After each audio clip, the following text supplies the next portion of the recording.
They are officially here. The Trump tariffs that he was talking about leading up to his new presidency, his second term. And a lot of people didn't believe him.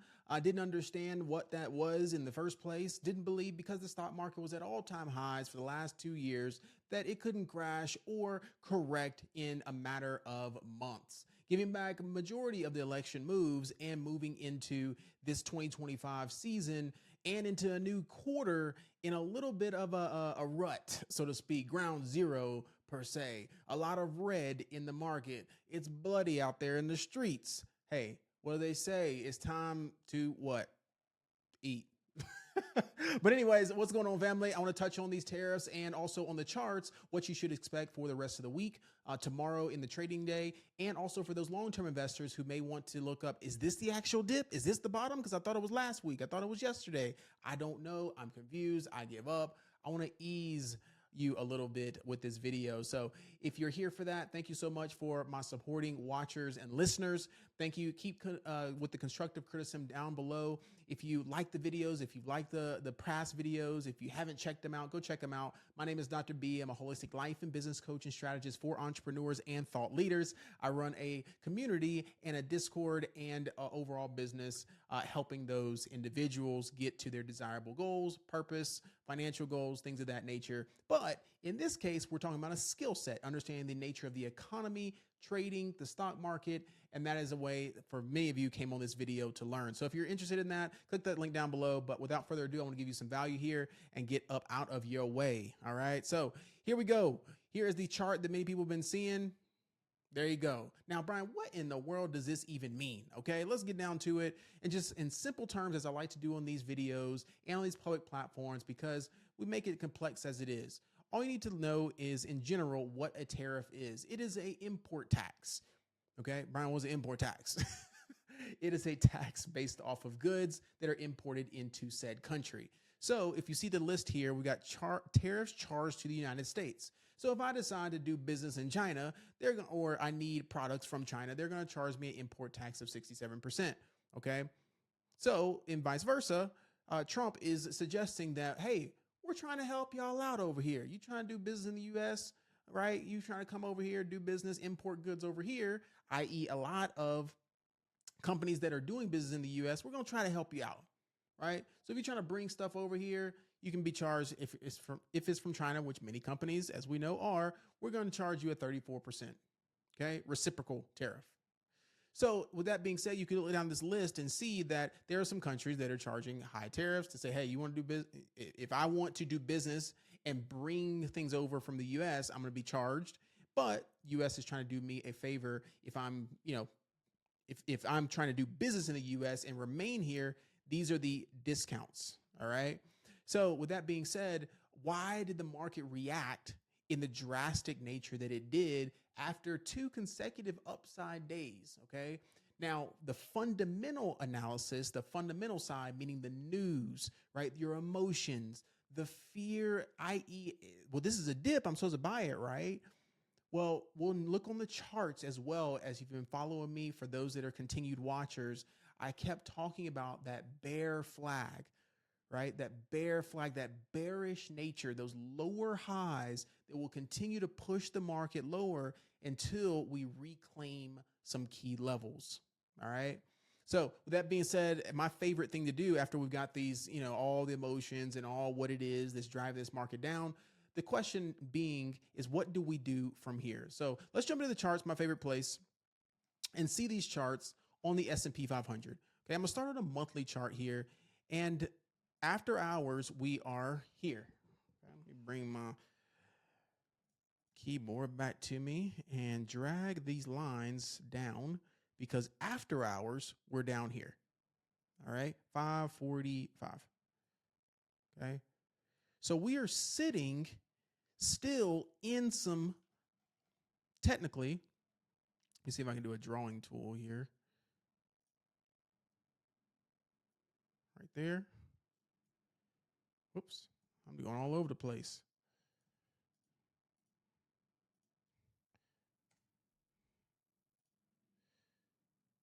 Right here.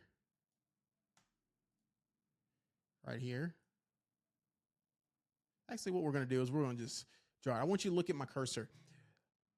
Higher low, higher low, higher low, and technically we've got another higher low. Okay. Now, the concerning part, what does that mean? That means that we are still in an uptrend technically. We are still in correction territory. But when we're talking about like a true bear market territory, is if we were to sweep these previous lows here, roughly around, in my opinion, bear market territory. We're slightly in it right now, but we've got one more level to break. And in my opinion, that'd be roughly around that 533 to 530 level. That would send us down into this next moving average here on a monthly time frame. All right. So now, are we ever going to recover? We can't just go straight down. That gets to my next point about how this week might recover. Okay. If you watched my video yesterday, I talked about a slight recovery that this market could potentially see, and it could be very, very minimal. Now, was this the start of the month? Yeah, it was. This was the April 1st, 2nd, 3rd, April 1st, right? We had March 31st, but April 1st has started off technically like this. But now we have reversed and we're now down here. So this whole green candle technically has reversed and turned it red. Okay, we have taken out a new low from this previous month, which was 547. Okay, after hours, we're sitting at 545.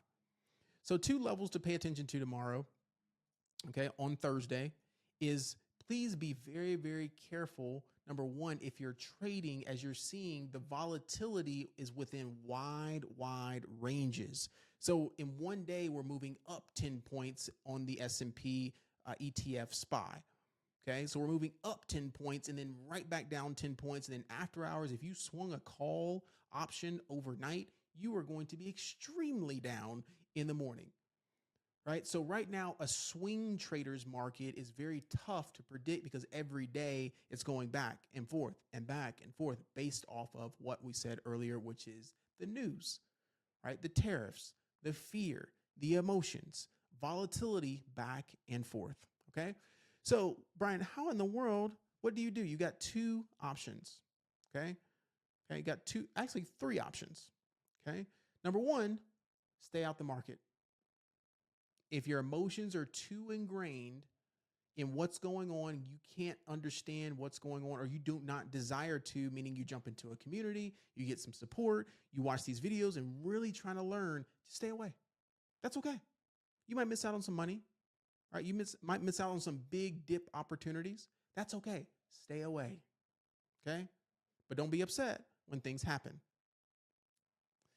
Number 2, if you're a long-term investor, what we've been saying that continue to buy these dips in dollar cost average, but expect lower. Okay. Expect lower. Every time you buy a dip, that might not be the bottom. You think you're bottom ticking it, very, very bottom. Next day it comes lower. The next day it comes lower until the market decides to truly correct and decide, do we continue back to all-time highs, right? Back here, which has got a long way to go to prove that right now. But it is possibility, right? The market likes to go up over time. So naturally, as pullbacks are happening, we're not thinking that it's going to just crash through the roof here all the way down and give back all the market gains from the past 3 years. Okay. That would be truly concerning. So every little pull back that we see is an opportunity to dollar cost average as a long-term investor. Okay. But expect lower for right now. And number 3, if you're trading, meaning you're wanting to generate income day in, day out, week in, week out, meaning you want to pull money, make it today, pull it into your bank account and go spend it or reinvest it. Okay. You've got to understand that position sizing, if you're a trader, for my community members inside of Leverage, you know what I mean. If you trade in other different communities or you're on your own, you know what I mean. Position sizing, lower that position size. So if you're normally putting in, just say, $300 into a trade, you may want to cut that in half down to 150. So you may not be able to buy 3, 4, 5 contracts like you usually do, but maybe you cut it down to about 2 contracts or maybe even 1 contract. Okay. Keep that position size small because those ranges are very wide and you will get stopped out. You'll be down tremendously. Then you're like, oh my gosh, the trade worked out, right? So to keep those emotions intact, size down, okay? Number two, if you're a trader, be patient on your entries, okay? My community members today, we've been trading the same thing every single day for the last week or so. If you caught the upside, great, but we've been waiting for those big rejections for puts. So we'll let the call options or the buyers, or in my opinion, these dead cat bounce squeezes, back up, let it top out, look for a signal for a top. See this signal today on SPY, which was a inverted hammer candle, okay? The top wick shows sellers, and then it follows by two responding 30-minute candles back to the downside, and we drop from 567 to 561, which is a big move for SPY, which it normally makes that type of move in a day period, but in an hour, it makes that move. Two 30-minute candles, and we're back down 6 points, okay? So we can trade in this market, right? But you have to know how to trade in the market so you don't get flipped upside down, okay? So that being said, let's go into our levels and some ideas of what might happen tomorrow, okay? So I'm gonna go from these top time frames back down to these lower time frames, and I'm gonna work my way down. So we thought this was a double bottom, which it may be potentially. But as a reminder, what I just said before, we're down here now. We've created a new low on the S&P, and we're coming down in here, as you can see, down to these big buyer levels that are still present, 543 right there, and then a psychological level, which will be 540, and maybe it ticks down underneath 540, okay? So I've got 540 on watch as a nice psychological level. That means a round even number, if you could see her on the right of my face, okay? So this would be kind of my big level that I believe that it might just want to fall to before buyers kind of step back in and we rip back up, okay? So there will be a relief bounce, very similar to what happened today, okay? So what happened today was we fell off open. As you can see right here, this is what this morning looked like, this light gray area. We were pushing down, down, down, down, down. The market opens, rips, okay? So what do you think might happen?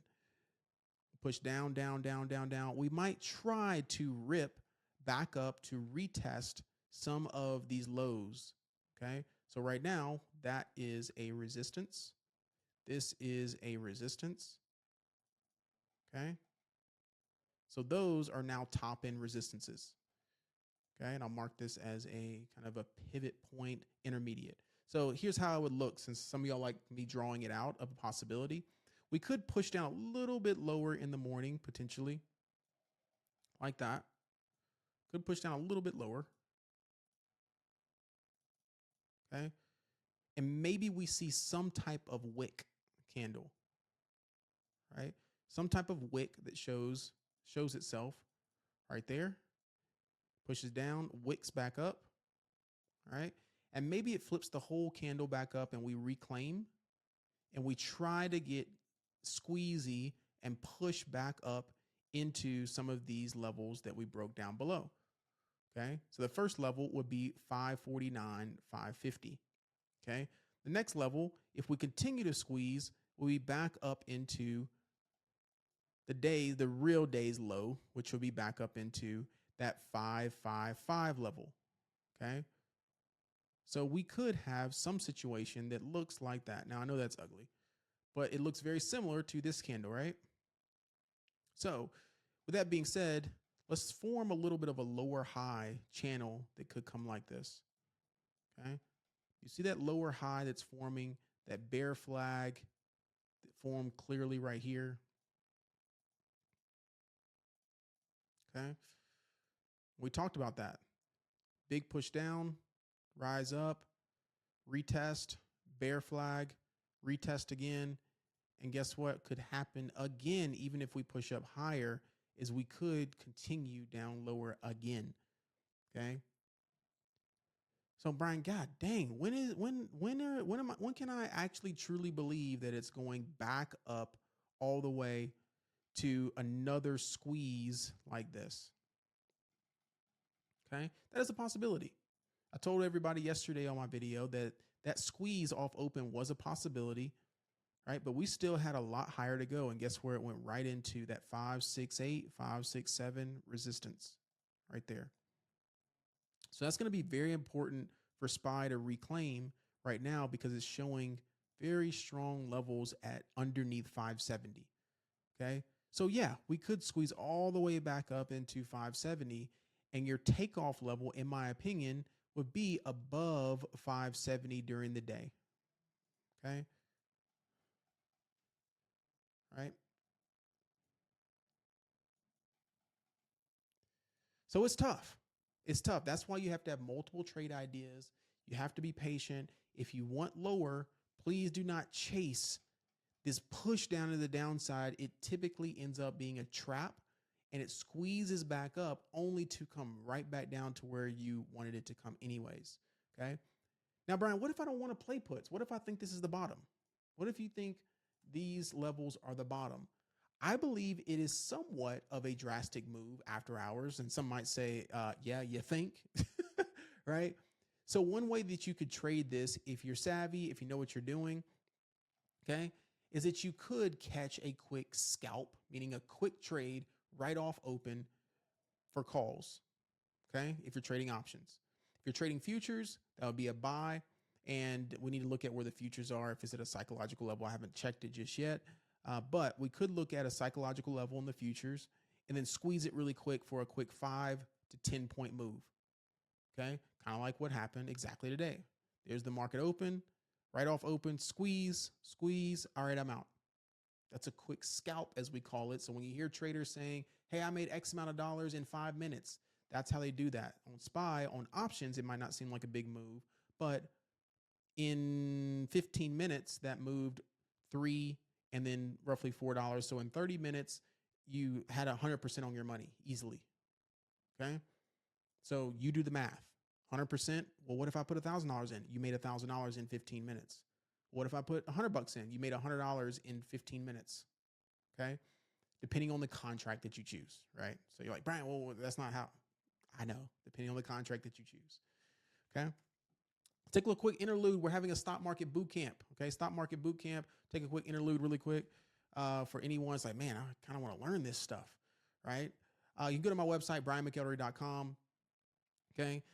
You can go to events, or you can just scroll back down and you can sign up for our trading boot camp that will be coming up next week, 4/8 through 4/10. It is virtual. You will have recordings. You will have me one-on-one on a Zoom call, along with a couple other people that's, sign up, obviously. But you ask questions to me personally. We can get you all set up on your brokerage. This is for beginners, intermediates, advanced, right? We set people up. Hey, how do I set up a chart? I have no idea how to open up a brokerage. How do I do this? How do I enter in my first trade? What are these chart things? If you want to know that, sign up for our boot camp, get started, and then you can come into obviously our Leverage University during that boot camp, and also after the boot camp following, you can take the trades alongside of us, which we called out today, a beautiful trade here on Apple, which is down after hours. If you can see, here's my day trade signals. Okay, inside of our trading floor. If I down click that, here's all our stuff here. And I go into Apple, which was right here. Watching 220 puts for the expiration day of 4/4. Okay, I tell people, I teach you what starters means, all that kind of stuff. For safety, you can pick this one, this contract, which is a little bit safer. Well, why is it safer? Don't worry about that. Teach you that as well. The average cost, I even tell you how much you would pay. So you'd pay $100 to 125. Resistance is at 225, and I also provide a chart to show you the game plan. Okay. And I want you to look at what actually happened to Apple. So when I signaled that, Apple was at 224. A put means we're making money coming down. And then I want you to look at where Apple is after hours if you were to have carried that over into today. Look at that trade right off of that 225, exact entry right there, documented, back down, held it. And now this contract in the morning is going to be this 222.5. You would have turned 100 and roughly 60 bucks or so to probably 1,000. All right, that contract will be roughly over $1,000. So you paid 100 bucks, you make 1,000 overnight. Well, dang, if it's that easy, why am I getting started? Because most people don't want to go throughout the journey to learn it. Right? But I'm helping people along the way. Beautiful bear flag on Apple here, as you can see. Bear flag, big move down, right? And we'll see where Apple continues, probably down into 200, 198, and then we'll get the dip by there. Okay. Amazon, same thing I called out as well. Beautiful. And I want to shout out David. Just want to shout him out really quick. Very humble message here from David, one of my one-on-one clients. He said, man, I was going nuts over this Amazon. He took that Amazon put, prayed for this money really hard before I entered this trade. Woke up to water over my basement. Just life be lifing sometimes. He's got a home, he's got a family, right? And then he said, this trade will pay for the damage. It just warms my heart, because that is the possibility when people really see that I can pull this money and make it real overnight from what I actually needed to pay for whatever. Okay. By learning a skill set that you're clicking buttons with a mouse. Okay. Or on your phone or doing other things. He's a busy man, right? It's not like people are primarily in my community. It's not like they are full-time traders and things like that. These are real individuals, maybe like yourself. They're like, man, I'm busy, got stuff going on. It seems like this is a lot. I don't have a computer. I can't be in front of it all the time. I tailor that, right? And the market allows for busy people to be successful as well. Okay. So just wanted to have a quick interlude there and show you what was the possibility of entering the trade that we signaled today. Okay. Let's go into QQQ. All right. And also the NQ ES futures. Okay. Let's see what those are doing after hours. We've got 5,500 that's sitting right here. This psychological level of 5,500 on the ES futures. This is the S&P 500 futures. Okay. Now this correlates with SPY. So if I see that the S&P futures are holding up this nice psychological level of 5,500, it probably wanted to squeeze down to 5,500. And then now we've got a true double bottom capitulation. And then we squeeze back to the highs. Okay. On SPY, that'll be a reclaim, meaning it back above this previous low here of 550. If it gets back above 550, we can squeeze back up in the highs. Okay. But let it fall first, see if it can reclaim, and then catch it back up. Okay. So fall, reclaim, catch it back up. Okay. There's that. All right. QQQ down into this 450 level, another psychological level, 450 right there. Remember, round even numbers. Stocks like to go to round even numbers. 450. I'll be looking for that. Okay. It's going to be significantly oversold on an RSI. Okay.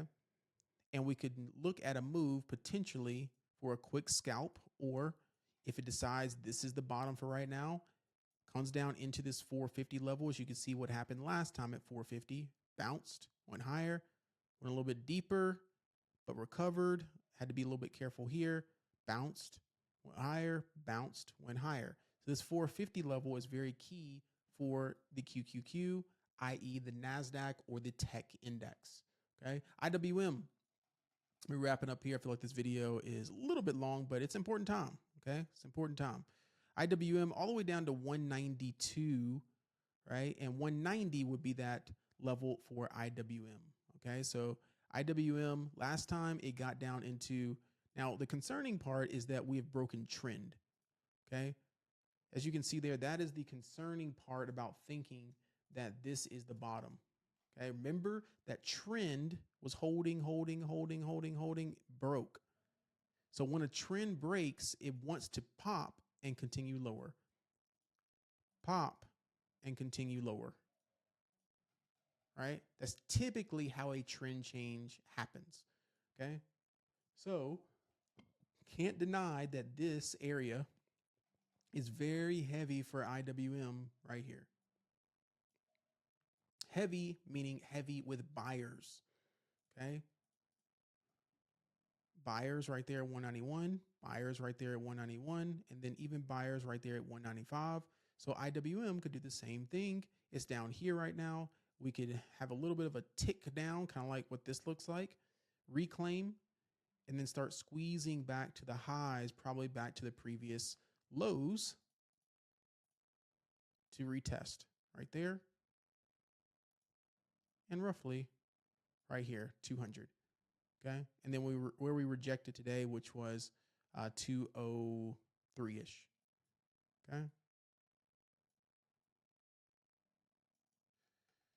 So those would be levels I'd be looking for, and then ultimately back up into these previous highs, which would be 210, where it's really trying to get back to that squeeze level, back to that 209, 208, 210, and then we've got back up here to those highs.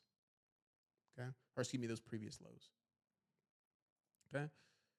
So all in summary, if this was a little fast for you, if you're newer, I get it. Make sure you join that boot camp. If you understand what I'm talking about, you'll see that the game plan tomorrow for trading and the rest of the week is watch and be careful for a little bit of a trap down below, right? If you continue to think about puts, please do not chase the move. Wait for those pops and fades. Wait for those pops and fades if you're looking for puts. If you're looking for calls and you're like, hey, I think this is the bottom, I want to buy the dip, cool. Put time on the contract, maybe until April 17th, June 20th, middle of May. We do have earnings season coming up, right, for a lot of these tech companies. So as they're coming down, it could pop during the summer for a little recovery. All right. So please be mindful of that.